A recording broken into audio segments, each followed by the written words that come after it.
You're listening to Viewpoint, a podcast of Highlands Church. Hey, welcome everyone. Viewpoint is a podcast discussing challenging cultural issues from the Bible's point of view.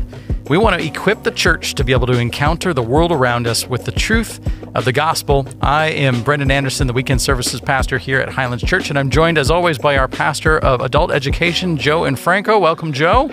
Thanks. Good to be with you as always. Yes, and today we are talking about how we can best love our neighbors with special needs.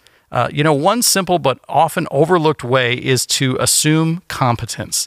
That means interacting in a way that assumes the other person can receive and comprehend, even if they can't physically demonstrate that comprehension. Because in a culture that claims to value the vulnerable and the marginalized, this practice of assuming competence, as we're going to learn today, that can unfortunately be really rare, even within institutions like schools, hospitals, and even the church. So we want to look at how does the Bible give us a framework within which to interact with individuals whose needs and abilities are much different than our own, and also what does it look like to assume competence in life, in business, even in the church. So today, Joe, I'm super excited. We have our good friend as a guest here from Highlands, and that is Brooke Brown. Joe, can you tell us a little bit about Brooke? Yeah, Brendan, I am so excited to have Brooke as our guest. And I want to tell the listeners a little bit more about that so they will understand what's happening. Brooke received the questions that we're going to be talking about in the podcast before time. She has an augmentative communication device. But you're going to also hear in a minute that she's fully able to speak. Her speech takes time and practice to understand. So on a few occasions, you're going to hear Brooke speaking to us in her own voice. Then at other times, we'll be hearing from her device to facilitate, this interview. But before we get to that, I want to talk about Brooke a bit. I'm going to brag about her. She would never do that herself, but I get to do it. So Brooke is an honors graduate of Arizona State University's Walter Cronkite School of Journalism and Mass Communication. She was the recipient there of the prestigious Walter Cronkite Outstanding Student Award. She even had the honor of being her class graduation speaker, which she delivered on her communication device. And she was the first ever student speaker to receive a standing ovation. This is really just the beginning. Since her graduation, Brooke has been and continues to be an author, a motivational speaker, an editor, a freelance writer, a participant in assistive technology conferences, and much, much more. She's also a tireless advocate for persons and families affected by disabilities and has been a guest speaker throughout the nation. And as if this were not enough, Brooke spent 10 years writing and acting with Theater 360 and provided technical assistance for Demore Productions. People can read about Brooke's many other achievements on her website. But I want to highlight one last point. Last year, Brooke was crowned as Ms. Wheelchair Arizona 2022, and she placed third runner-up in the National Ms. Wheelchair America 2023 competition. Today, she continues to serve in the organization as Arizona State Coordinator. Her advocacy platform during her reign earned her a spot in the top 5 nationals, and that platform was Always Assume Competence, the title of our podcast today. So obviously, we can think of no better guest. Brooke, thanks so much for being with us today to share your life, your ministry, and for our listeners to get to know you a little better. I'm happy to be here with you. Now, Brooke, before we get into details, I want to ask you about one of your books, The Little Butterfly Girl, which was published in 2007. It's the story of an 11-year-old girl navigating life, relying on her power wheelchair, and struggling with her meaning and purpose in life. It's a profound story of Christian faith built around a butterfly encounter. The theme seems to have been the inspiration for your nonprofit, Brooke's Butterfly Touch Creative Storytelling Services. And you even used the butterfly image in your email. Can you tell us a bit about the meaning of the butterfly for you, both in the book and in your work and in your ministry and beyond? A caterpillar must endure a great struggle to become the beautiful butterfly God created. It's the fight to transform and break out of its cocoon that gives its wings the strength to carry it across oceans. Pushing through such a tight space works to wring out all of the excess water and gunk from the butterfly's wings so they are flexible enough to do their job. Without that period of refinement, they would be too heavy and weak to fly. So too does God have a purpose for every challenge I face. I trust Him to turn my wheels into wings. In other words, to me, the butterfly is a beautiful and hope-inspiring illustration of God's purpose in our hardships and suffering. We are weak and weighed down, but through His leading and refining love, we are made new, still fragile, yet strong by His power. I like to think of the 4 parts of a butterfly's wing, each attached with a verse. First is 1 Peter 1:7, rejoice in your trials so that your faith is tested and proved genuine, more precious than gold refined by fire. Next, of course, comes 2 Corinthians 5:17, we are new creations in Christ Jesus. Then there's 2 Corinthians 4:7, but we have this treasure in jars of clay, meaning our easily broken bodies, to show that the surpassing power belongs to God and not to us. And last, but definitely not least, is Romans 8:28, for we know God works all things together for the good of those who love Him and are called according to His purpose. The Little Butterfly Girl was my accidental senior project in college. I began writing the book the summer before senior year because a friend suggested I try writing a children's story because it could touch a lot of people. The story is a fairy tale based on my experience in elementary school, especially during recess when I would spend a lot of time spinning or doing figure eights with my first power chair in the back of the playground. Jesus would meet me in my favorite imaginary places and reassure me that He had a big plan for my life. All I needed to do was trust Him. The Little Butterfly Girl is basically an illustration of those times. In the book, Bridget meets Jesus in His version of Neverland and enables her to trade her wheels for wings for just a bit, while he helps her understand His good purpose for her disability. The revised 10th anniversary edition is available on Amazon and Barnes & Noble, along with my other 2 books. You can also find them in my online store. The store site is Brooke's Butterfly Touch Storytellers Gifts.square.site. Terms of the butterfly in my ministry. I always tell people who want to tell their story that it's important to focus on the butterfly touches, or the points where God transformed the struggle or pain into something new and good. You know, Brooke, as you mentioned, the butterfly has the obvious, beautiful imagery of change, as in metamorphosis.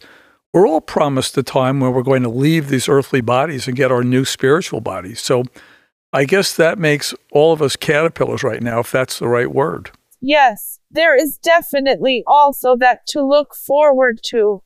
I often drift off to sleep thinking about standing with Jesus in my favorite heavenly meadow and hearing Him chuckle at me when I start doing gymnastics, making all the butterflies take flight around me. Well, Brooke, you were diagnosed then with cerebral palsy, or CP. A lot of people shorten it to CP. But I have always loved that your condition, it's never defined you. That's not your identity. But just for those who aren't familiar, can you give us a little background on CP and just generally kind of the nature of it? I was diagnosed with cerebral palsy, CP for short, at 9 months old. My parents noticed I wasn't crawling like most babies do at that stage, so they took me to be evaluated. The first doctor we saw was a perfect example of not assuming competence and passing judgment based on outward appearances. He told my mother that based on the severity of my physical symptoms, she should anticipate just as severe mental challenges. Mind you that this is not a very acceptable term in today's society, but this was the early 1980s. I'm repeating it for context. CP is classified as a developmental disability, meaning it is one that occurs during birth or early childhood. Its presence means a brain injury has occurred affecting body movement and muscle coordination. It is usually caused by complications during pregnancy or childbirth. For most children, a diagnosis does not occur until a few months after birth.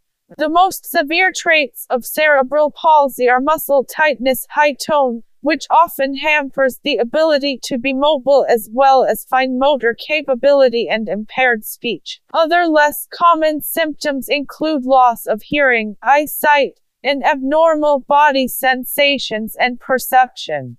Out of all the developmental disabilities, cerebral palsy is the most commonly diagnosed. It affects approximately 2 out of every 1,000 children born in the United States today. Although very mild cases may improve or disappear with growth and development, cerebral palsy is not curable, nor is it progressive.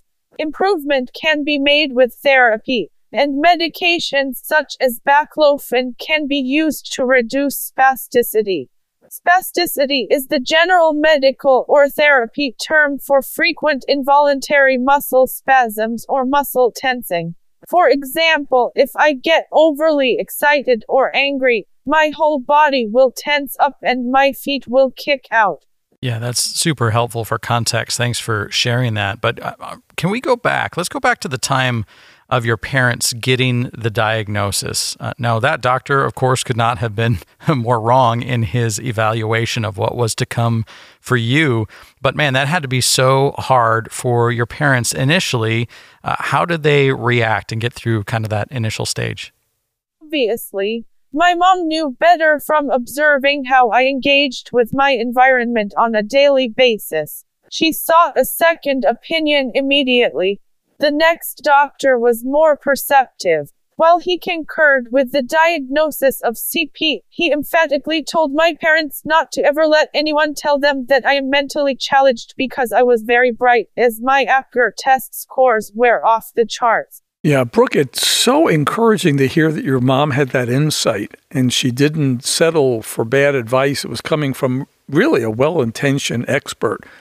That's an important message for parents, that they have to be able and willing to step up and not just accept all advice they get. They have to look into these things for themselves. But that extraordinary answer really highlights our theme, assume competence. And I know our listeners, I'm sure, would love to hear more about how you expanded that theme in the competition.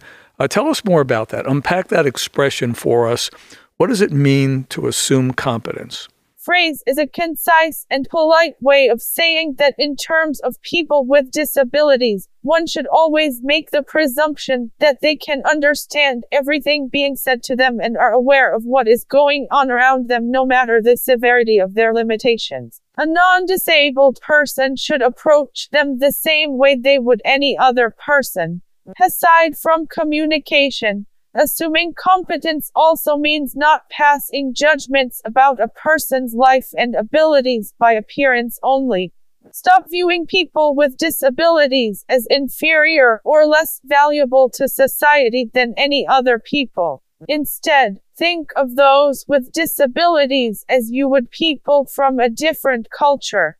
Have patience and embrace the awkward. By that, I mean, don't be afraid to ask honest questions or say when you don't understand what they said and ask the person to repeat themselves. Someone with a speech impairment like mine is always aware that they are hard to understand. We won't be offended by being asked to repeat something. It's more offensive to know someone does not understand, but is pretending they do. You can't fake it. We always know. Also, if you do meet someone who has cognitive or intellectual disabilities, it doesn't mean they are incompetent either. They just process things differently and may need more accommodations to communicate. Yeah, that is an excellent rundown of just a general assuming competence.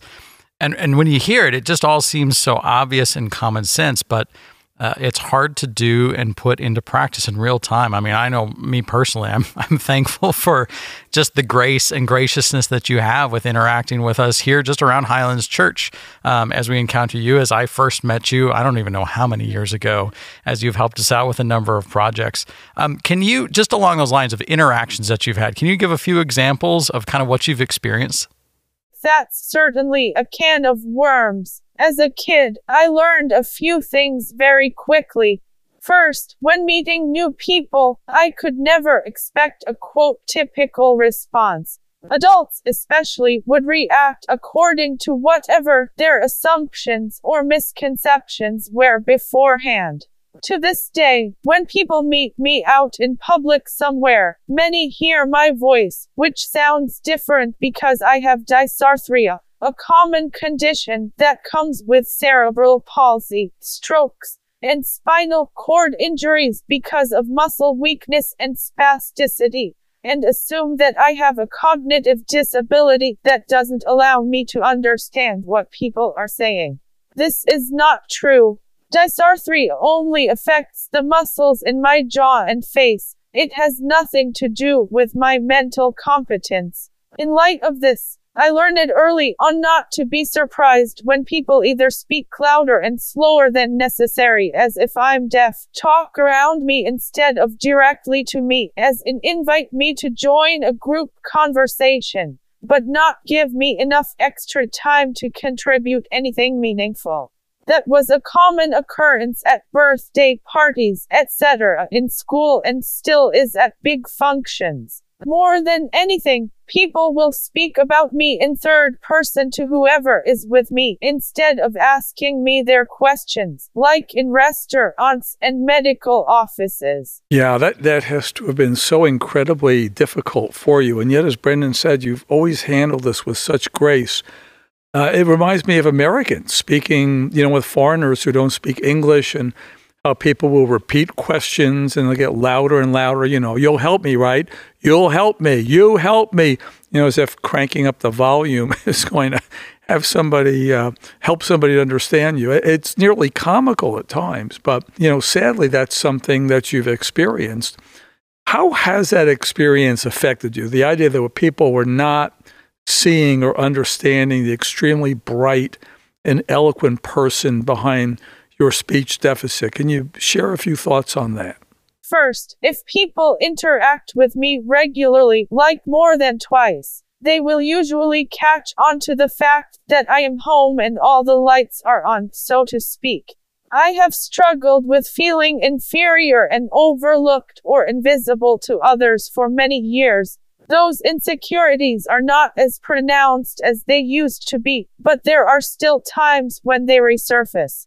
However, I have had to do a lot of reflecting and praying about these feelings and experiences in order to build a platform that not only resonates, but also has practical applications for people in all aspects of life, both in and outside the church.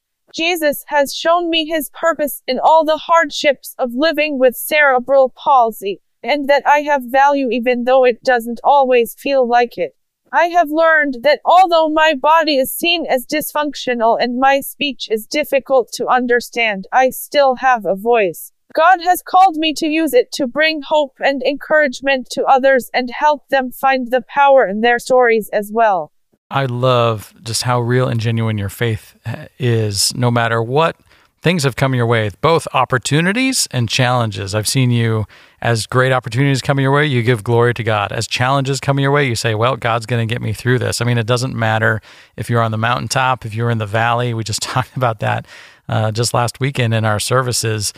Your faith is so steadfast. But I would love to talk a little bit more about your personal experience, because I think this is just super helpful for people to hear. Can you talk about some practical ways that people can learn to assume competence when meeting someone who isn't able to speak or isn't able to speak clearly? Because I think there's an awkwardness for some people when there's not an understandable verbal response or it's not a normal interaction, and that produces kind of some of what you were describing. So can you maybe personalize for us some practical advice from your experiences? Have a normal conversation with me. and have a little patience if I have to type out a response. If I answer you verbally and you don't understand, don't try and guess, and also don't pretend like you do. Just tell me that you didn't get it and I'll either repeat it or type it. The main thing I want people to know is my physical limitations don't affect my intelligence or competence in any way. I am a typical 40-year-old woman who wants to serve God to the best of my ability and hopefully find a husband someday. I have weird habits like we all do. I enjoy hanging out with my friends. I mess up sometimes. You don't need to walk on eggshells with me. It's really not as hard as it seems. Well, Brooke, your love for Jesus really is at the center of everything that you say and do in your work, all this incredible work that God has brought to you to do. So are there some certain Bible verses, scripture passages, things that in God's word that have been especially meaningful to you? Are the ones that we hear often in our disability ministry here at Highlands, like Psalm 138:13-16. We are fearfully and wonderfully made. Ephesians 2:10. We are God's masterpiece, created for the good works He planned for us long ago. And 2 Corinthians 12:9-10. For the Lord said, my grace is sufficient for you, therefore I will boast all the more gladly in my hardships, persecutions, and insults, for when I am weak, I am strong. But there are others that we often overlook, like God's conversation with Moses in Exodus 4:9-12, when Moses is complaining about his speech. Yeah, that's such a good verse to cite. I'm so glad that you brought that up.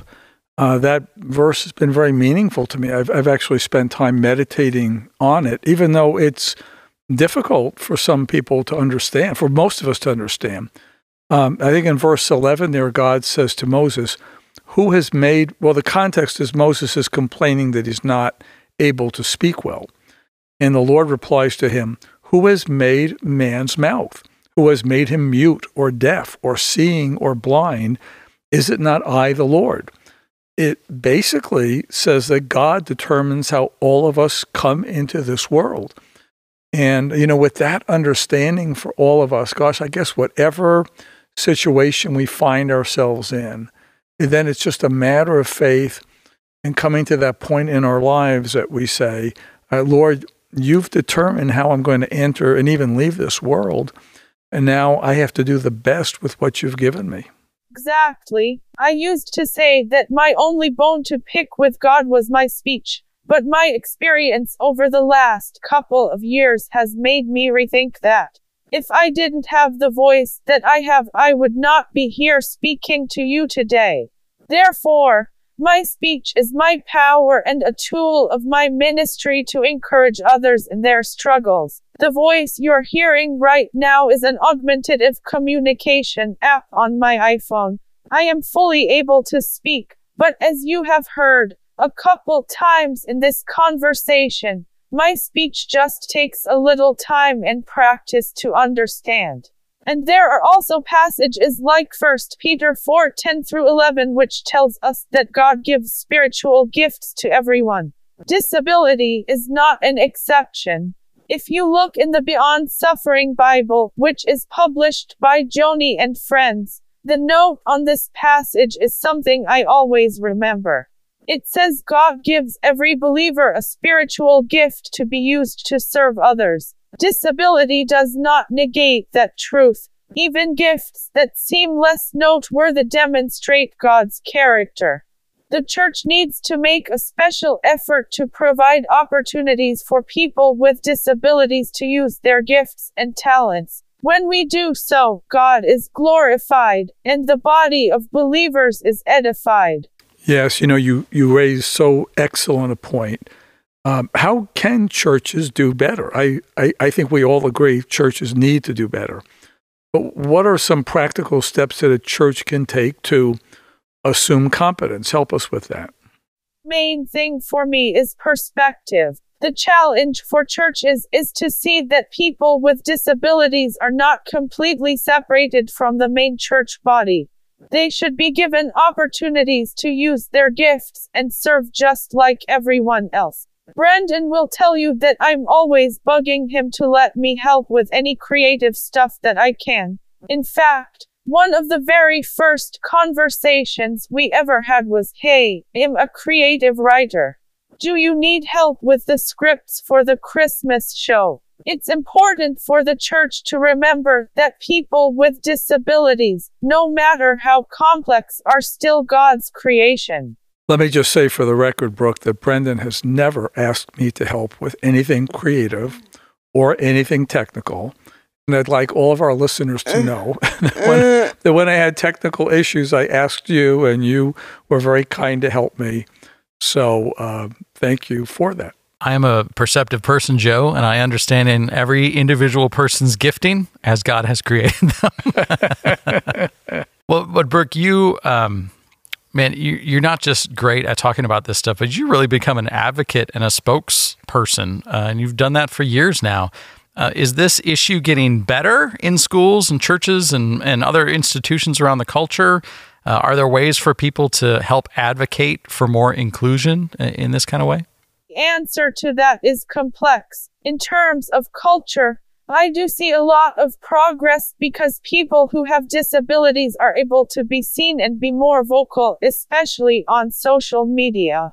With schools, it depends on funding and what location they are in. Some schools have gotten a lot better about accessibility and including disability awareness curriculum, but some schools have a lot of work to do. It's the same for churches. Disability ministries have grown a lot in the past few years, but I still feel like some improvement is needed, especially when it comes to including people with disabilities in the main church body. The main way people can help advocate is to have conversations, tell their story, don't be afraid to express your needs, and be open to questions. The area that I feel needs the most improvement as far as assuming competence and all other disability issues is within the government. I can't tell you what a hassle it is to get the services I need just to live a normal life. Well, maybe for some people it comes as no surprise that government lags in an area, but I won't say anything more about that. There are, many of our listeners who are hearing this, and I think many of them are going to be interested and motivated. But from my experience, people tend to need or want those kind of practical steps. People hear you and they think, yeah, I'd like to respond to this. But what are the first steps that a church would take? Let's get real practical. And at the same time, what resources are out there? What's available for a church or perhaps some other kind of ministry that would like to start a program like this? I think one of the best resources is Joni and Friends, because they specialize in equipping local churches to minister to people with disabilities. I know our local office will do training programs all over the Phoenix Valley at any church that is interested. They also have network meetings where disability ministry leaders from different churches come together to talk about their needs and share resources. Another resource for starting a disability ministry is an organization called Key Ministries. For example, they have monthly Zoom calls to discuss a variety of disability ministry topics, and they are open to anyone involved. There are groups such as Capernaum, which is part of Young Life, that are specifically for teens with disabilities, along with other organizations such as the Tim Tebow Foundation and Cviden Foundation, who work with youth with disabilities. Wow, Brooke, that's so much great information. Thank you for all that you've been sharing. And I know that if people would like, they can reach out to you directly. And you have resources as well, and there are a lot of good things on your own website. And I think as well, Brendan, people can reach out to us on Viewpoint at our email address. Do you have that information handy? Yeah, absolutely. So if you want to get in touch with Brooke, you can find her website at brooksbutterflytouch.com. We will put that link also in our show notes on this episode if you're listening on a podcast app of some kind. But yes, we do have an email address. We haven't mentioned this before in any of our episodes, but if you have any feedback or want to connect with any of the guests that we have had on our Viewpoint podcasts, if you want to share feedback, even give us some ideas for future episodes, we would love to hear from you in any of those cases. And you can just simply email us at viewpoint@highlandschurch.org. That's viewpoint@highlandschurch.org. And we would be happy to interact with you on there as well. Yeah, and Brooke, on behalf of Brennan and myself, it has been the greatest pleasure and delight to have you on the show and to work with you on this special broadcast. And may the Lord just continue to bless you in everything that you're doing. Your schedule amazes me, the amount of travel that you do, and the places that you go. All I can say is the Lord bless your work and just keep up all the great things that you're doing. We'll be following your ministry, and I know we'll be hearing other great things about it. So thanks so much again for all that you do for the kingdom. I enjoy being here. Awesome. Yeah. Thanks so much, Brooke. As always, listeners, if this content has been helpful or a blessing to you, we would encourage you to share it with others, whether it be on social media or some other way that you can just shoot them a text or send it out by email. Also, as always, if you can subscribe, if you are interested in the upcoming episodes or want to see some of our episode archives, we'd invite you to subscribe on your favorite podcast app.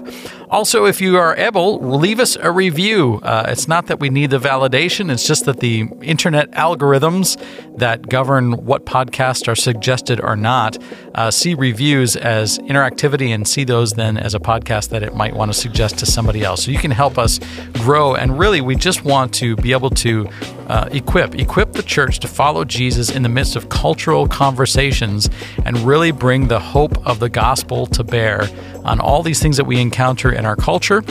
And we want to be able to look through the lens of the Bible at the things going on in our culture. So again, you can reach us at viewpoint@highlandschurch.org, subscribe, share it with others, leave a review, and we'll look forward to seeing you next time on our next conversation.